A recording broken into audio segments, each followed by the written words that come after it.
Bonjour et bienvenue dans la vidéo de préparation sur l'évaluation pour la leçon numéro 2 du chapitre 1. Je rappelle que c'est la leçon sur la météorologie et climatologie. Donc dans cette évaluation, vous aurez 2 points pour présentation et comportement, mais vous aurez aussi 12 points pour la partie cours qui correspond à ces 4 questions. 4 définitions, la différence entre météorologie et climatologie, pourquoi on peut dire que les mouvements de l'atmosphère et de l'hydrosphère sont liés, évidemment il faut savoir ce que veulent dire ces deux mots, et enfin les 3 types de mesures que l'homme peut mettre en place face à un risque météorologique ou un risque climatique, ce que vous verrez dans la dernière leçon, ça vous indique un peu où chercher. Ensuite, vous aurez une partie exercice qui est sur 16 points, donc premier exercice qui est pour montrer la différence entre un aléa et un risque, et on vous parle ici de Roland-Garros, qui est un tournoi de tennis qui se fait sur terre battue, et donc à la moindre goutte d'eau, le terrain se transforme, le rendant boueux et injouable. Donc je vous demande à l'aide du graphique qui est ici, de me dire quelles années le tournoi va être perturbé. Évidemment, pour trouver l'information pertinente, il faudra utiliser l'information du texte. Ensuite, de trouver dans cet exemple quel est l'aléa et quel est le risque. Donc évidemment, il faudra que vous sachiez ce que signifie aléa et risque et la différence entre les deux. Et enfin, d'imaginer, de faire des hypothèses de choses que pourraient faire les organisateurs pour éviter d'avoir un terrain qui n'est pas utilisable. L'exercice numéro 2, lui, parlera d'érosion, puisque c'est aussi un thème que nous avons abordé dans cette leçon. Et vous voyez, une seule question, mais sur 4 points, car il faudra donner une réponse, donner une raison, tout en la justifiant. Et je rappelle qu'une réponse non justifiée ne sera pas comptabilisée.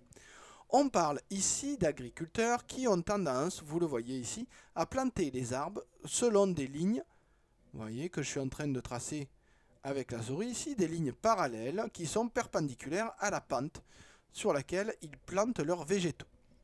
Donc on parle ici d'érosion qui est liée à des pluies très fortes, et je vous demande d'expliquer en le justifiant pourquoi les agriculteurs plantent les arbres selon ces lignes parallèles. Et enfin, dernier exercice, puisqu'on parle de climat et d'activité humaine, on vous montre ici des différences dans la maturation, dans le développement du raisin, quant à la coloration du grain de raisin, le fait qu'il devienne un peu plus sombre, quant à la floraison, le fait que les fleurs apparaissent, quant au développement des bourgeons par rapport aux dates qui sont ici. Donc vous voyez ici 10 décembre, 29 janvier, 20 mars, ici en mai, juin, août et octobre. Donc vous voyez par exemple, si je veux lire ce graphique, qu'en 1958, les grains commençaient à se colorer entre le 17 août et le 6 octobre. Alors que si on regarde en 2012, après 2012, ils commencent à se colorer entre le 28 juin et le 17 août. C'est ce qu'indique cette ligne en pointillé. Donc je vous demande de faire un point rouge pour montrer la date de coloration en 1965, vert pour la coloration en 2006, un point bleu pour la floraison, le fait qu'il y ait des fleurs en 1980, et noir en 2011. Évidemment, ceci pour voir si vous arrivez à lire ce graphique, donc pensez à amener des couleurs.